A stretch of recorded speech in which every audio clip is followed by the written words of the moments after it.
Sebelum itu saya ingin berterima kasih kepada syarikat Elken yang sangat luar biasa kerana memberikan platform untuk saya yang dari tadi MC ada cerita.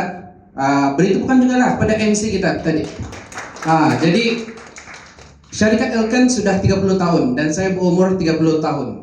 Jadi mama saya ada cerita semalam, katanya dulu kan mama mengandung kau, mama buat Elken sudah.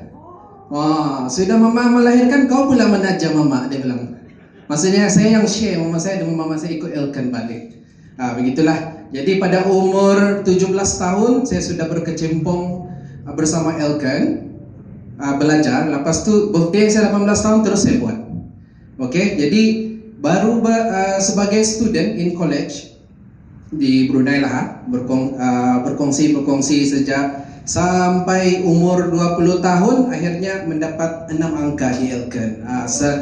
Pada tahun 2016 lah, setahun 6 angka RM 117,000. Jadi beri tepukan kepada syarikat yang sangat luar biasa. Okey, saya juga ingin berterima kasih kepada barisan upline, terutama sekali kepada upline saya NCCM Alfian dan Mas Idayu. Beri tepukan. Dan juga PCM Sengkok Meng dan Sukeni. Beri tepukan lagi sekali. Okey, memang di sini kita memang tepuk-tepuk tangan ni. Okey. Sebelum itu juga saya ingin berterima kasih kepada saya punya beloved one juga yang sentiasa beri semangat untuk saya, Shalin sana. Jadi dia ni konsultan saya ni. Katanya sebab saya ada rehat sekejap selepas 2016, saya buat bisnes sendiri, saya jadi konsultan, saya buka cendol di Brunei, which is top rated cendol in Brunei. Jadi lepas tu dia ada cakap baik-baik lah, setiap tahun dia cakap, kau pasti boleh, kau boleh tu buat Elken tu, kau boleh tu, ramai orang tunggu kau tu, kau boleh tu, boleh. Akhirnya saya buat tahun lepas, late 2025 lah, saya buat balik 5 hari dapat RM 3,000 lah macam tu. Jadi ini kerana syarikat yang sangat luar biasa. Senang saja kita buat kalau kita buat cara yang betul. Okey.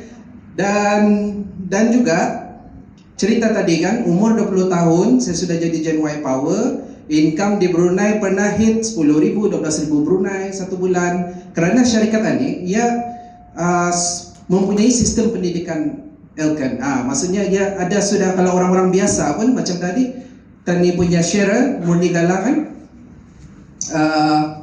seorang penjual keropok pun boleh walaupun dia ada pengalaman perniagaan. Ini yang sangat luar biasa. Dan akhirnya saya berada di Kota Kinabalu, saya pun buat bisnes di sini, datang sini dan akhirnya berkongsi juga sama network yang ada di sinilah. Kerana saya nampak peluang. Kalau kita lihat belum 100 orang lagi di sini kan. Jadi kita ada satu peluang yang sangat besar. Kalau orang tidak nampak, kita nampak dulu.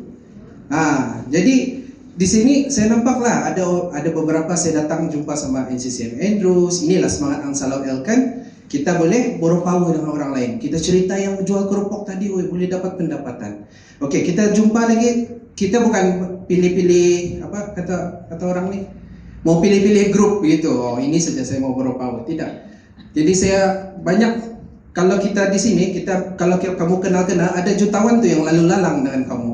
Jadi ambil peluang. Sebab dia orang ni sudah ada ilmu yang boleh bantu kita. Tinggal kita betul-betul buat. Okay, kenapa ada dari Brunei apa semua? Ini pengalaman saya sebelum saya menutup sharing ini kan.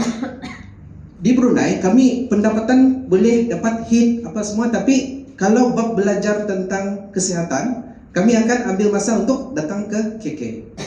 Kerana ada banyak pakar di sini.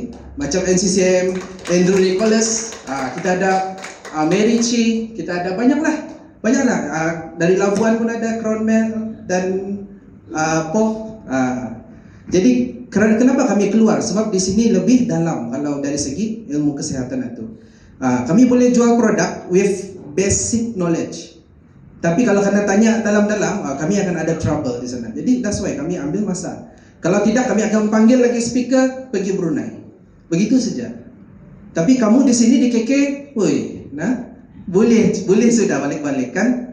Boleh belajar, ambil peluang. Kamu ada semua business access, syarikat sedia bantu, produk sedia ada. Kamu tidak kena minta sewa tu. Don't worry. Okay? Jadi ini saja perkongsian saya pada hari ini. Saya mendoakan semua akan mendapat kesehatan dan juga kewangan di Elken yang luar dari biasa. See you at the top. Thank you.